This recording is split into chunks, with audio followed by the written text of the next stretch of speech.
Kita masih berada di bulan Rajab. Kita bahas sedikit tentang Rajab, kemudian kita tambah lagi kepada kajian yang selanjutnya. Kata ulama yang bernama Abu Bakar Al-Balkhi rahimahullah. Apa kata Abu Bakar Al-Balkhi? Rajab itu diumpamakan bagaikan angin. Bulan Rajab itu diumpamakan bagaikan angin. Bulan Sya'ban diumpamakan bagaikan awan yang mengandung hujan. Kemudian bulan Ramadan diumpamakan bagaikan hujan. Rajab diumpamakan bagaikan angin. Sya'ban diumpamakan bagaikan awan yang mengandung hujan. Kemudian bulan Ramadan dianggap bagaikan hujan yang bisa memberikan segala kebaikan kepada umat Rasulullah Shallallahu Alaihi Wasallam. Ada juga ulama yang mengatakan Rajab litathhiril badan, Sya'ban litathhiril qalb, Ramadan litathhiril ruh. Bulan Rajab itu untuk membersihkan, untuk mensucikan badan kita daripada segala perbuatan dosa dan maksiat. Maka bulan Rajab adalah kesempatan kita untuk membersihkan, untuk mensucikan badan kita, anggota tubuh kita dari segala bentuk maksiat dan dosa. Kita bersihkan mata kita, kita bersihkan telinga kita, tangan kita, kaki kita, semua anggota tubuh kita. Ini dibersihkan, disucikan, kesempatannya adalah pada bulan Rajab. Karena bulan Rajab, kata sebagian ulama, Rajab litathhiril badan. Bulan Rajab adalah untuk membersihkan dan mensucikan badan kita dari segala dosa dan maksiat. Kemudian bulan Sya'ban litathhiril qalb. Bulan Sya'ban adalah kesempatan kita untuk membersihkan dan mensucikan hati kita. Kemudian bulan Ramadan litathhiril ruh, untuk membersihkan dan mensucikan ruh kita, rohani kita, kejiwaan kita. Ada badan, ada qalb, ada ruh. Kalau badan yang kelihatan, kalau qalb yang tersembunyi di dalam dada. Kalau rohani, itulah sumber segala apa yang ada di dalam. Kita bisa melakukan segala kebaikan itu karena rohani kita yang bisa menggerakkan kita untuk melakukan segala bentuk kebaikan dan juga ketaatan kita kepada Allah Subhanahu wa ta'ala. Qala ba'dul hukama, sebagian ahlul hikmah mengatakan Rajab syahrun lil istighfar minaz dzunub. Rajab itu adalah bulan kita untuk memohon ampun dari segala dosa. Sudah banyak dosa kita, mata, telinga, mulut, kaki, semuanya sudah penuh dengan dosa. Maka pada bulan Rajab, kata sebagian ulama, Rajab adalah bulan lil istighfari minaz dzunub, bulan kita untuk memohon ampun kepada Allah dari segala dosa yang telah kita lakukan. Kemudian bulan Sya'ban li islahil qalbi minal uyub. Bulan Sya'ban itu adalah untuk islah, untuk memperbaiki hati kita dari segala uyub, dari segala penyakit. Penyakit hati, penyakit hasad, penyakit dengki, penyakit dendam, ujub, sombong dan lain sebagainya. Maka kita perbaiki hati kita, kita islah hati kita, kita perbaiki kalbu kita, itu dari segala penyakit. Itu kesempatannya terjadi pada bulan Sya'ban untuk memperbaiki hati dari segala penyakit. Kemudian di bulan Ramadan litanwiril qulub, untuk menerangi, menyinari hati kita. Jadi Rajab itu untuk ampunan, kita mohon ampun kepada Allah. Sya'bannya kita memperbaiki hati. Nah di bulan Ramadannya kita berusaha untuk menerangi hati kita dengan cahaya iman, dengan cahaya ikhlas, cahaya tobat dan lain sebagainya. Maka kenapa bulan Rajab ini termasuk arba'atun haram? Termasuk 4 bulan yang diharamkan, 4 bulan yang dianggap istimewa di dalam Islam.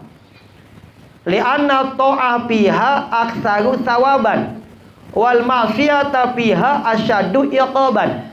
Kenapa Rajab termasuk 4 bulan yang diharamkan? Ada sebagian ulama yang mengatakan li'anna ta'ata fiha aktsaru sawaban. To'ah, ketaatan yang kita lakukan pada bulan yang 4 ini, salah satunya Rajab, itu akan dibalas dengan balasan yang berlipat ganda. Maka kalau kita beramal, kita melaksanakan ketaatan, ibadah dan amalan pada bulan Rajab, maka pada bulan Rajab ini amalan yang kita lakukan, ketaatan yang kita lakukan, ibadah yang kita tegakkan, itu pahalanya akan dibalas berlipat ganda. Wal ma'siyata fiha asyaddu iqaban. Dan kemaksiatan yang kita lakukan, dosa yang kita lakukan pada bulan yang 4 ini, salah satunya bulan Rajab, itu pun hukumannya, balasannya, dosanya akan dilipat gandakan.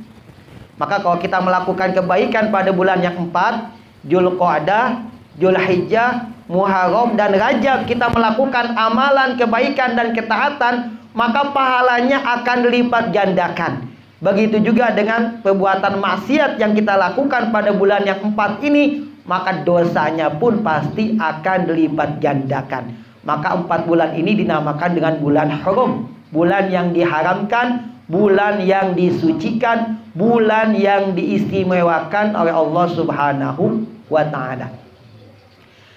Kita ingin mendapatkan banyak kebaikan. Modal kita untuk menghadap Allah salah satunya adalah dengan banyak membawa kebaikan. Kita ingin mendapat kebaikan bagaikan gunung yang menjulang tinggi. Kita sebelum menghadap Allah, selama kita masih di dunia, kita dikasih kesempatan untuk memperbanyak amal kebaikan, mendapatkan pahala kebaikan hasanat yang menjulang tinggi bagaikan gunung. Maka ada ulama yang bernama Al-Imam Abu Lays As-Samarqandi di dalam kitabnya Tanbihul Ghafilin. Ada 5 amalan, kalau kita mengamalkannya, kalau kita istiqomah dawam dalam mengamalkannya, maka kita akan mendapatkan pahala yang amat luar biasa. Pahalanya itu menjulang tinggi bagaikan gunung. Dan insya Allah rezeki kita pun pasti akan Allah perluas. Apa kata Al-Imam Abu Lays As-Samarqandi dalam kitab Tanbihul Ghafilin? Ada 5 amalan, kalau kita mengamalkannya dengan dawam, dengan luzum, dengan konsisten istiqomah, kalau kita ikhlas mengamalkannya, maka Allah akan membalas kebaikan-kebaikan itu, sehingga kebaikan kita itu menjulang tinggi bagaikan gunung. Apa kata beliau? Yang pertama, amalan yang pertama adalah as-shadaqah, yaitu dengan banyak bersedekah. Yang kedua, silaturahim, senantiasa menyambung, menjalin tali silaturahim. Yang ketiga, al-jihad fisabilillah, berjuang di jalan Allah. Yang keempat, dawamul wudu, selalu menjaga wudu. Dan yang kelima, birrul walidain, berbakti kepada kedua orang tua. Ada 5 amalan. Yang pertama sedekah, sedekah. Yang kedua silaturahim. Yang ketiga berjuang di jalan Allah. Yang keempat dawamul wudu, menjaga wudu. Dan yang kelima berbakti kepada kedua orang tua. Kalau kita istiqomah mengamalkan 5 amalan ini, Allah akan membalas untuk kita pahala yang sangat luar biasa. Bahkan pahala itu bisa menjulang tinggi bagaikan gunung. Yang pertama adalah sedekah. Saya kita bahas tentang sedekah. Nanti ketika orang mau meninggal dunia, dia itu berangan-angan, Rabbi laula akhartani ila ajalin qarib fasaddaqu wa akum minas solihin. Wahai Tuhanku, ini ketika manusia sedang dicabut nyawanya, dia berangan-angan, ya Allah, coba tangguhkanlah usiaku 1 menit aja. Fasoddaqo, pasti aku akan asoddaqo, aku akan bersedekah. Maka angan-angan manusia yang sedang sakaratul maut, yang pertama, yang paling utama adalah fasoddaqo, aku ingin bersedekah. Kenapa dia tidak? Aku ingin haji? Tidak. Aku ingin puasa? Tidak. Aku ingin sholat? Tidak. Aku ingin baca Quran? Tidak. Ini angan-angan manusia yang akan meninggal dunia. Angan-angannya satu, fasoddaqo, aku ingin bersedekah. Kenapa dia mengatakan aku ingin bersedekah? Ternyata ada ulama yang bernama Al-Imam Ibnul Qayyim Al-Jauziyah. Karena sedekah itu minimal sedekah itu akan dibalas dengan 5 keutamaan. Yang pertama, sedekah itu adalah amalan yang paling ampuh untuk meringankan sakaratul maut. Ini yang pertama. Amalan yang paling ampuh, senjata yang paling mantap, yang paling ampuh untuk meringankan sakaratul maut. Yang pertama adalah, salah satunya adalah dengan bersedekah. Kata Rasulullah, la ilaha illallah inna lil mauti la sakarat. Demi Allah, sesungguhnya sakaratul maut itu amat sangat menyakitkan. Bahkan dalam hadis lain disebutkan, huwa asyadu min salasi mi'ati dorbatin bisaif. Rasanya nyawa dicabut, rasanya sakit sakaratul maut itu lebih sakit daripada 300 kali pukulan pedang, 300 kali tusukan pedang. Sekali tusukan pedang menyakitkan. Ini rasanya sakaratul maut, rasanya mati, kata Rasul, lebih sakit daripada 300 kali tusukan pedang. Dan ini semuanya pasti akan kita alami suatu saat nanti. Maka untuk meringankan sakaratul maut, untuk memudahkan sakaratul maut kita, salah satu amalan yang paling ampuh adalah dengan banyak bersedekah. Ketika kita dicabut nyawa, maka saat itu juga Allah akan tampakkan pahala daripada sedekah yang pernah kita lakukan. Yang kedua, kenapa si mayit, orang yang mau meninggal dunia ini pengennya bersedekah? Yang kedua adalah lampu yang paling terang di alam barzakh adalah lampu sedekah. Jadi dalam barzakh nanti gelap, sempit, pengap. Maka lampu yang bisa menerangi kubur kita yang paling terang namanya lampu sedekah. Yang ketiga, pintu surga yang paling terbuka luas namanya babus sakho, yaitu pintu sedekah. Jadi di antara pintu-pintu yang lainnya ada babus sholah, ada babul jihad, ada babul umrah, ada bab-bab yang lainnya. Tapi pintu yang paling terbuka luas nanti adalah pintu yang bernama babus sakho, pintu sedekah. Yang keempat, apa? Yang pertama meringankan sakaratul maut. Yang kedua lampu yang paling terang di alam barzakh nanti. Yang ketiga pintu yang paling luas.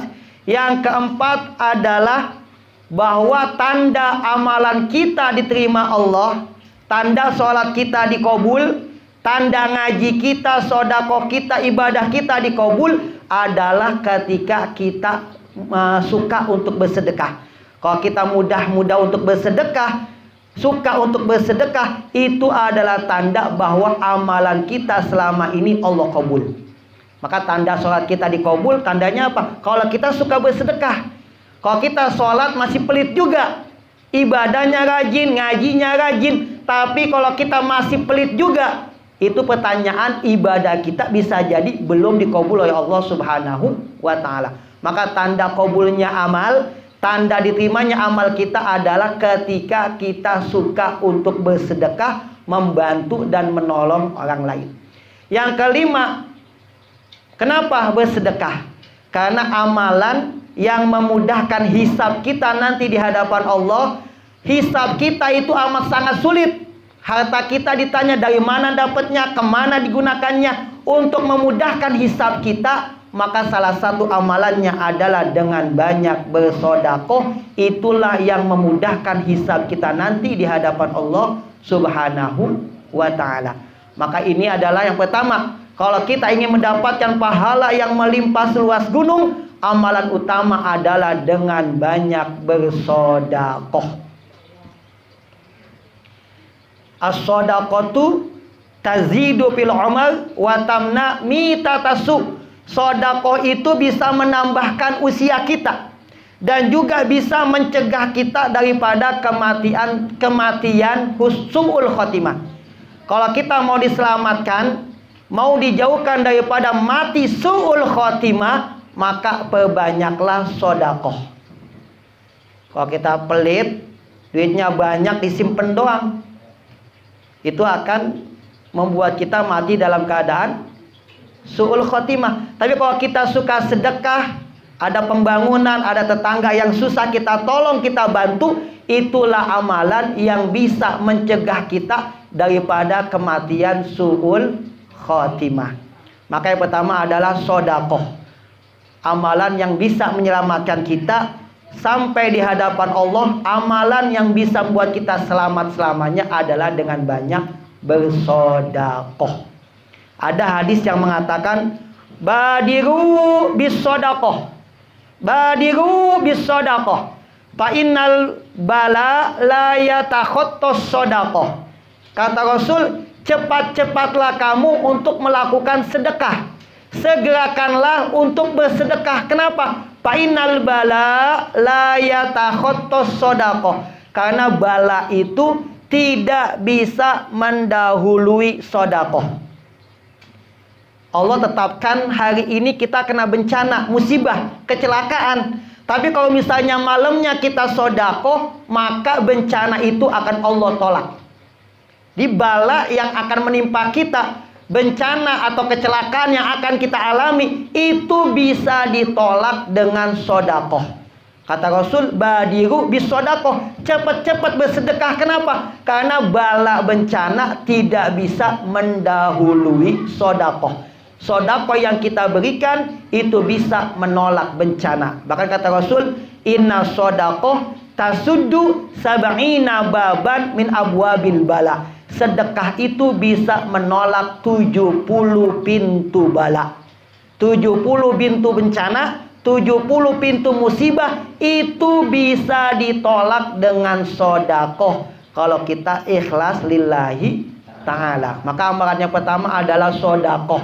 Kalau kita amalkan, banyak manfaatnya dan Allah akan berikan pahala yang berlimpah, bahkan pahalanya bisa menjulang tinggi bagaikan gunung. Nah, yang kedua apa? Yang kedua adalah silaturahim, dengan menyambung tali silaturahim. Jangan kita memutuskan hubungan antar tetangga, antar saudara, antar kawan atau rekan kerja. Tidak boleh memutuskan hubungan. Ada seseorang yang bertanya kepada Rasul, ya Rasul, apa amalan yang paling Allah cinta? Apa jawaban Rasul?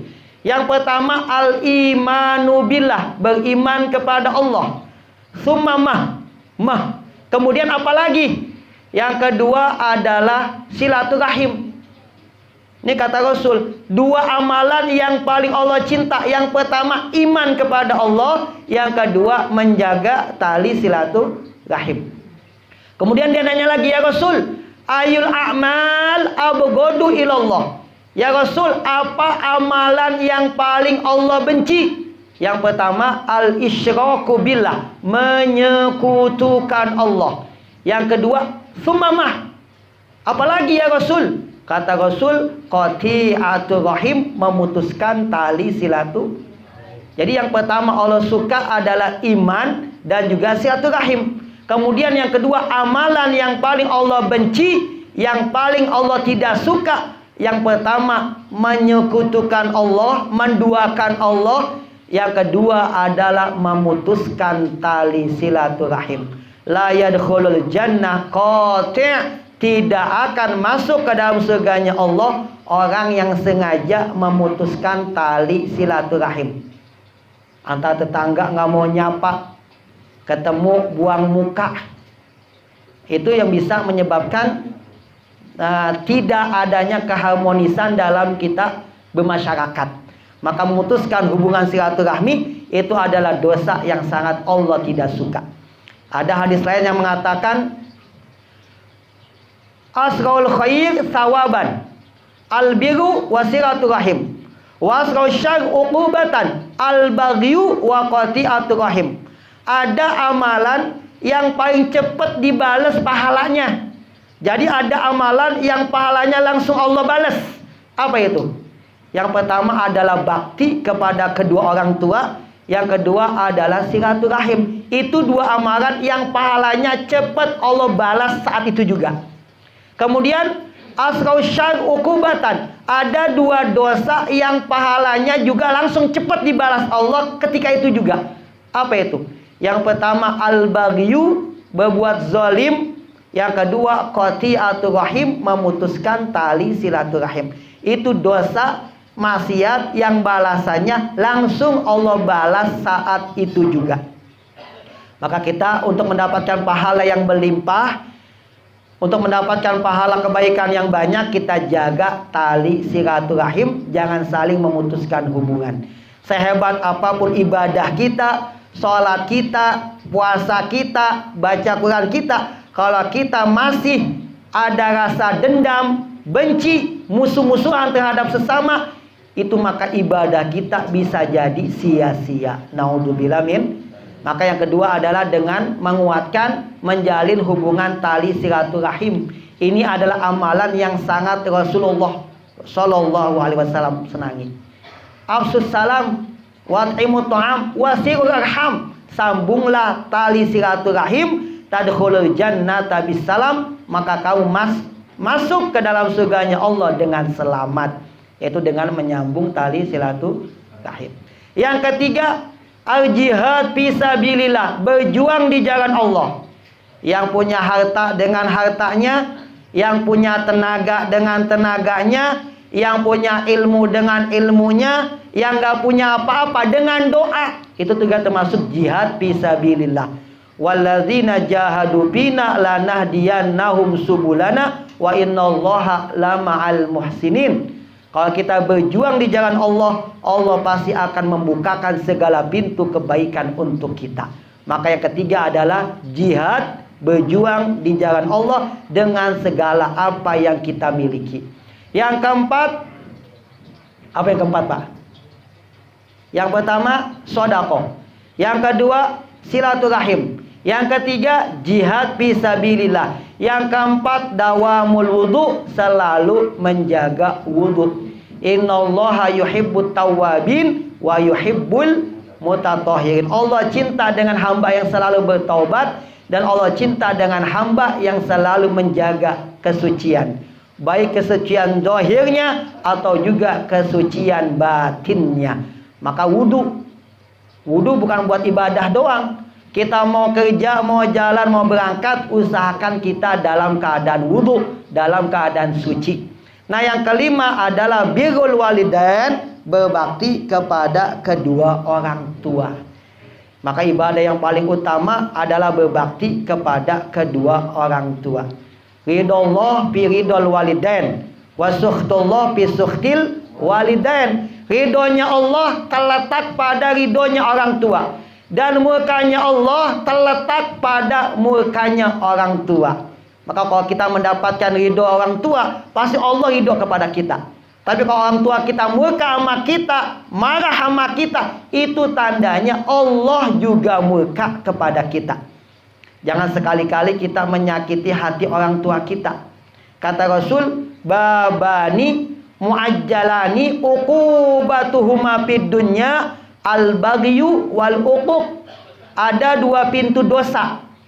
Dua pintu dosa yang dosanya itu bisa disegerakan balasannya di dunia.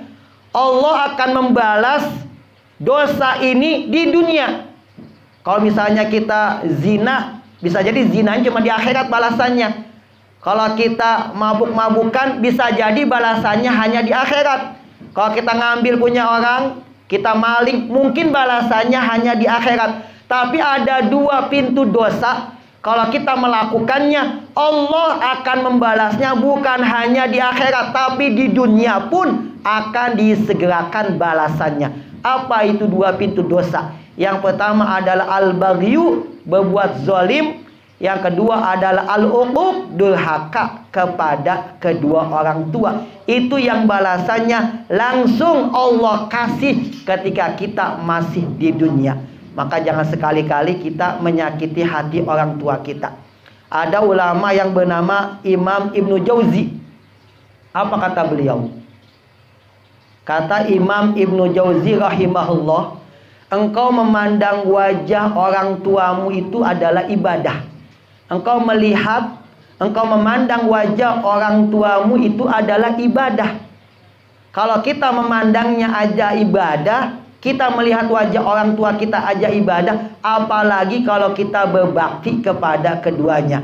Kalau kita memenuhi segala hajatnya, memenuhi segala kebutuhannya, kita mudahkan segala apa yang diinginkannya, itu adalah ibadah yang sangat luar biasa. Maka kalau mandangnya aja ibadah, apalagi kalau kita sampai memenuhi, memudahkan segala hajat orang tua kita. Ibadah yang pasti Allah balas balasan yang berlipat ganda. Maka mudah-mudahan kalau kita bisa mengamalkan ini, kita sambung silaturahim, kita sodako, kita jihad di jalan Allah, kita menjaga wudhu kita, dan kita bakti sama orang tua kita, Allah akan membalasnya dengan balasan kebaikan yang berlimpah. Bahkan pahala kebaikannya itu bisa tinggi menjulang tinggi. Dan Allah yuwasi' alaihi rizqo, Allah akan memudahkan rezeki, meluaskan rezeki baginya. Amin ya Allah ya Rabbal. Mudah-mudahan kita bisa mengamalkannya dalam kehidupan kita. Amin ya Allah ya Rabbal alamin. Mungkin ini saja.